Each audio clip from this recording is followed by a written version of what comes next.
நம்ம இன்னைக்கு இந்த வீடியோவில் எந்த விஷயத்தை பற்றி பேச போகிறோம், யாரை பற்றி பேச போகிறோம் அப்படின்னு சொல்லி கேட்டோம் அப்படின்னா, கிட்டத்தட்ட 40 வருஷங்களுக்கு மேலே வந்துட்டு சத்யராஜ் இருக்கார் இல்லையா, சத்யராஜுக்கும் ரஜினிகாந்துக்கும் இடையில வந்துட்டு ஏதோ பகை இருக்குப்பா, அவங்க ரெண்டு பேத்துக்கு நடுவில் வந்துட்டு வெளியில் தெரியாத ரொம்ப பெரிய பிரச்சனை அப்படின்றது போய்கிட்டு இருக்கு அப்படின்ற மாதிரியான விஷயங்கள் பரவிக்கிட்டே இருந்துச்சு அப்படின்னு சொல்லலாம்.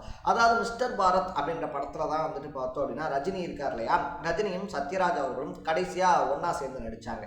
பட் அதுக்கப்புறமா வந்துட்டு பார்த்தோம் அப்படின்னா அவங்க ரெண்டு பேர்த்தையும் ஒன்றா சேர்ந்து நடிக்க வைக்கிறதுக்கான ஒரே படத்தில் நடிக்க வைக்கிறதுக்கான முயற்சி அப்படின்றது பல டைம் எடுக்கப்பட்டாலும் வந்துட்டு பார்த்தோம் அப்படின்னா அது கை கூடவே இல்லை அப்படின்னு சொல்லலாம். ஸோ இதுக்கு வந்துட்டு எல்லாருமே சொன்ன காரணம் என்ன அப்படின்னா, இந்த காம்போ இருக்கு இல்லையா, இந்த காம்போ வந்துட்டு அகைன் கை கூடாமல் இருக்கிறதுக்கு ரஜினிகாந்த் காரணம் கிடையாது, சத்யராஜ் தான் காரணம் அப்படின்னு சொல்லியிருந்தாங்க.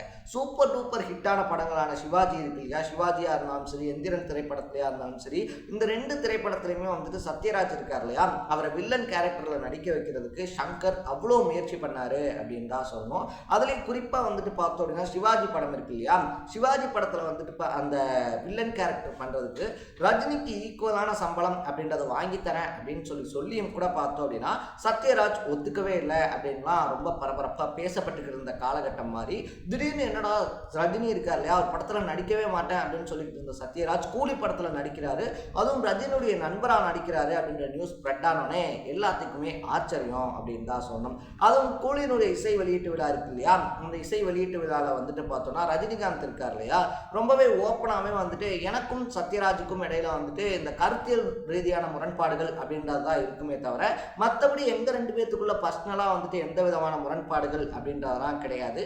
கூலி படத்தில் நிறைய ஆக்டர்ஸ் வந்துட்டு நடிக்கிறாங்க அப்படின்னு சொல்லியிருந்தாங்க. ஆமீர் கான், இன்னொரு பக்கத்தில் நாகார்ஜுனா, இவங்கெல்லாம் நடிக்கிறாங்க அப்படின்னு சொன்ன ஷாக்கை விட சத்யராஜ் நடிக்கிறார் முக்கியமான ரோலில் அப்படின்னு சொல்லியிருந்தாங்க.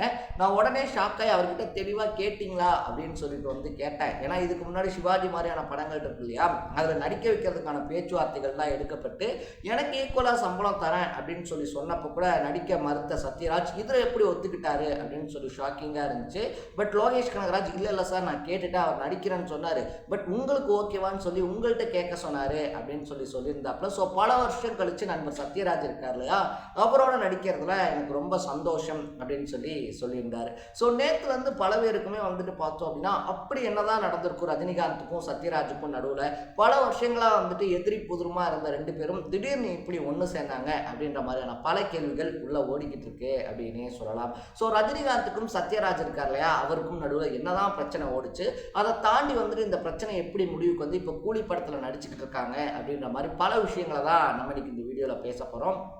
அதுக்கு முன்னாடி நம்ம சேனலுக்கு நீங்கள் புதுசாக வந்திருந்தீங்க அப்படின்னா இதே மாதிரி அப்பப்போ அப்டேட்டாக போயிட்டு இருக்கக்கூடிய விஷயங்கள், அது கரண்ட் அஃபேர்ஸாக இருந்தாலும் சரி, பாலிடிக்ஸாக இருந்தாலும் சரி, ஸ்போர்ட்ஸாக இருந்தாலும் சரி, அப்பப்போ அப்டேட்டாக போயிட்டு இருக்கக்கூடிய விஷயங்கள் இருக்கு இல்லையா, அதை நீங்கள் தொடர்ந்து தெரிஞ்சுக்கணும் அப்படின்னு ஆசைப்பட்டீங்கன்னா மறக்காம சேனலை ஃபாலோ பண்ணி சப்ஸ்கிரைப் பண்ணிக்கோங்க. இப்போ ஃபர்ஸ்ட் ஆஃப் ஆல் வந்துட்டு பார்த்தோம் அப்படின்னா ரஜினிகாந்த் இருக்கார் இல்லையா, ரஜினிகாந்துக்கும் சத்யராஜுக்கும் நடுவில் நடந்த சின்ன சின்ன பிரச்சனைகளாக சொல்லப்படுறது என்ன அப்படின்னு சொல்லி பார்த்தோன்னா, தம்பிக்கு எந்த ஒரு ஷூட்டிங் ஸ்பாட்டில் வந்துட்டு ஒரு மனசங்கட்டம் ஏற்பட்டுச்சு அப்படின்னு சொல்கிறாங்க.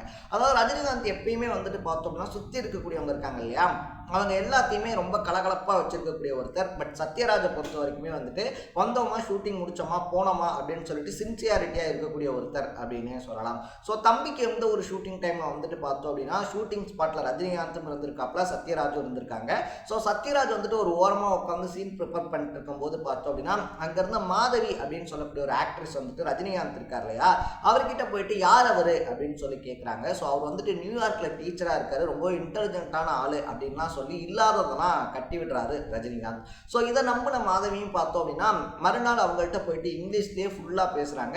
பட் சத்யராஜுக்கு வந்துட்டு அது புரியவே இல்லை, என்னடா இது இவங்க என்ன பேசிக்கிட்டு இருக்காங்க அப்படின்னு சொல்லிட்டு. ஸோ அங்கே இருந்த சுலோக்ஷனா அப்படின்னு சொல்லக்கூடிய இன்னொரு ஆக்ட்ரஸ் தான் போயிட்டு ரஜினிகாந்த் இந்த மாதிரி விளையாட்டுக்காக பண்ணிட்டாரு அப்படின்னு சொல்லிட்டு அந்த விஷயத்த சொல்லி மாதவி ரஜினிகாந்த் இவங்கெல்லாம் ஒன்றா சேர்ந்து சிரிச்சது பார்த்தோம் அப்படின்னா சத்யராஜை கோபம் அடைய வச்சிருச்சு அப்படின்னு சொல்லி ஒரு கதை இருக்கு.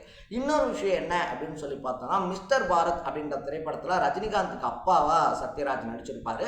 ரெண்டு பேருமே ஆக்டிங்ல போட்டு நடிச்சிருப்பாங்க அப்படின்னு தான் சொல்லணும். அதுலயும் சத்யராஜ் வேற லெவல்ல பண்ணியிருப்பாப்ல. பட் படத்தினுடைய நீளம் அதிகமா இருக்கு அப்படின்றதுனால வந்துட்டு பார்த்தோம்னா படத்தினுடைய டைரக்டர் என்ன பண்றாரு அப்படின்னா சத்யராஜனுடைய ஒரு சில காட்சிகளை கட் பண்ணி எடுத்துடுறாரு. அதுவும் ரொம்ப நல்லா வந்த காட்சிகளை கட் பண்ணிட்டாரு அப்படின்னு சொல்லிட்டு சத்யராஜ் நினைக்கிறாரு. ஸோ இதை பத்தி சொல்லும் போது ரஜினி சொல்லி தான் அந்த சூப்பரா வந்த சீன்ஸ்லாம் இருக்கு இல்லையா, அதாவது சத்யராஜ் ஸ்கோர் பண்ற மாதிரி இந்த சீன்ஸ்லாம் ரஜினி சொல்லி தான் கட் கட் பண்ணிட்டாங்க அப்படின்னு சொல்லிட்டு சத்யராஜ் கிட்ட அந்த நியூஸ் போகுது. அது அவரும் அப்படியே வந்து டேரக்டர் கிட்ட கேட்க, டேரக்டர் இல்லை அப்படிலாம் ஒன்றும் கிடையாது, அந்த காட்சிகள்லாம் கொஞ்சம் வந்துட்டு ஸ்லோவாக போன மாதிரி இருந்துச்சு, அதனால தான் கட் பண்ணேன் அப்படின்னு சொல்லியிருந்தாலும் ரஜினி சொல்லி தான் அந்த விஷயம் நடந்துச்சு அப்படின்றத சத்யராஜ் முழுசா நம்பினதுனால இனி ரஜினி படத்தில் நான் நடிக்கவே மாட்டேன் அப்படின்ற முடிவு எடுத்திருந்தாப்ல அப்படின்னு சொல்லப்படுது. ஸோ இந்த மாதிரி ஒரு சில காரணங்கள் தான் வந்துட்டு பார்த்தோம் அப்படின்னா ரஜினி படம் இருக்கு இல்லையா, அதில் சத்யராஜ் தொடர்ந்து நடிக்காததுக்கான காரணங்களாக சொல்லப்படுது. அதுக்கப்புறமா ரஜினிக்கு அகைன்ஸ்டாக நடித்த அந்த கூடாரம் இருக்கு இல்லையா, அதுல இருந்து விலகி கமலனுடைய படங்கள் அப்படின்றத சத்யராஜ் கான்சென்ட்ரேட் பண்ண ஆரம்பிச்சாரு. அங்கேயும் போயிட்டு தன்னுடைய ஆக்டிங் ஸ்கில்ஸால பார்த்தோம் அப்படின்னா தமிழ் சினிமாவில் தவிர்க்க முடியாத நடிகர்கள் ஒருத்தரா வலம் வந்தாப்ல அப்படின்னு தான் சொல்லணும். இந்த மாதிரியான சின்ன சின்ன காரணங்கள்னால தான் வந்துட்டு ரஜினி இருக்கார் இல்லையா, அவரோட தொடர்ந்து முரண்பாடு, ரஜினியை விமர்சிக்கிறது அப்படின்ற மாதிரிலாம் தொடர்ந்து பண்ணியிருப்பாரு. ஸோ காவிரி இஷ்யூவில் கூட வந்துட்டு பார்த்தோம் அப்படின்னா வள்ளுவர் கூட்டம் இருக்கு இல்லையா, வள்ளுவர் கோட்டத்தில் நடந்த ஒரு கூட்டத்தில் கூட இங்கே பல பேர் தமிழ் உணர்வு இருக்குது அப்படின்னு சொல்லிலாம் வந்திருக்காங்க. பட் அவங்களுக்கு கர்நாடகாவில் பார்த்தோம் அப்படின்னா பல கோடிக்கணக்கான சொத்து இருக்குது அப்படின்னு சொல்லிட்டு ரஜினியை நேரடியாகவே விமர்சிச்சிருப்பாரு. அது மட்டும் இல்லாமல் பல மேடைகளில் வந்துட்டு பார்த்தோம் அப்படின்னா யார் சூப்பர் ஸ்டாரு அப்படின்ற மாதிரியான கேள்விகளை கேட்டு ரஜினியை தொடர்ந்து விமர்சனம் பண்ண ஒருத்தர் இன்னைக்கு ஒரு படத்தில் ரஜினியுடைய ஃப்ரெண்டாகவே நடிக்கிறாப்ல அப்படின்னே சொல்லலாம். ஸோ ரஜினியுடைய பெருந்தன்மையாக பலருமே சொல்லக்கூடிய ஒரு விஷயம் என்ன அப்படின்னு சொல்லி பார்த்தோம்னா, தன்னை பற்றி யார் என்ன பேசினாலும் விமர்சனம் வச்சாலும் அதை பெருசாக எடுத்துக்காம நேரில் பார்க்கும்போது ஒரு குழந்தை மாதிரி அவங்களோட சீக்கிரமா அட்டாச் ஆகி பேச ஆரம்பிச்சிருவாரு அப்படின்னே சொல்லலாம். அதே மாதிரிதான் கிட்டத்தட்ட பல வருஷம் பக்கம் இருக்கு அப்படின்லாம் சொல்லிக்கிட்டு இருந்தாலும் ஆடியோ லான்ச்ல சரத்குமாரோடைய கையை பிடிச்சி சத்யராஜ் இருக்கார் இல்லையா, சத்யராஜனுடைய கையை பிடிச்சி ரொம்பவே பாசத்தோட பேசிக்கிட்டு இருந்தாரு அப்படின்னு தான் சொல்லணும். அதனாலதான் அவர் the one and only super star அப்படின்னும் அவருடைய ரசிகர்கள் இருக்காங்க இல்லையா, தலையில தூக்கி வச்சு கொண்டாடுறாங்க. அது மட்டும் இல்லாம நம்ம சிவாஜி இருக்கு இல்லையா, சிவாஜி எந்திரன் மாதிரியான திரைப்படங்களை விட இந்த திரைப்படத்தில் சத்யராஜ் அவர்களுக்கு ரொம்ப முக்கியமான கேரக்டர், அந்த கேரக்டர் நல்லா இருக்கும் அப்படின்னு சொன்னதுனால தான் சத்யராஜ் மறுபடியும் ரஜினி கூட இணைந்து நடிக்கிறதுக்கு சம்மதிச்சாரு அப்படின்னு சொல்லப்படுது. ஸோ கூலி திரைப்படம் வந்ததுக்கு அப்புறம் தான் எந்த அளவுக்கு அந்த கேரக்டர் இம்பார்ட்டன்ஸ், அதில் சத்யராஜ் எந்த அளவுக்கு நடிச்சிருக்காரு அப்படின்றதெல்லாம் நம்ம பார்த்து தெரிஞ்சுக்கணும். ஸோ நீங்கள் சத்யராஜ் அவர்களை பற்றி என்ன நினைக்கிறீங்க அப்படின்றத கமெண்ட்ல போட்டு இதே மாதிரி அப்பப்போ அப்டேட்டாக போயிட்டு இருக்கக்கூடிய விஷயங்கள், அது கரண்ட் அஃபேர்ஸாக இருந்தாலும் சரி, பாலிடிக்ஸாக இருந்தாலும் சரி, ஸ்போர்ட்ஸாக இருந்தாலும் சரி, அப்பப்போ அப்டேட்டாக போயிட்டு இருக்கக்கூடிய விஷயங்களை நீங்கள் தொடர்ந்து தெரிஞ்சுக்கணும் அப்படின்னு ஆசைப்பட்டீங்கன்னா மறக்காம சேனலை ஃபாலோ ஒன் சப்ஸ்கிரைப் பண்ணிக்கோங்க. நாளைக்கு இதே மாதிரி இன்னொரு இன்ட்ரெஸ்டிங்கான வீடியோவோட சந்திக்கலாம். Tata, bye by.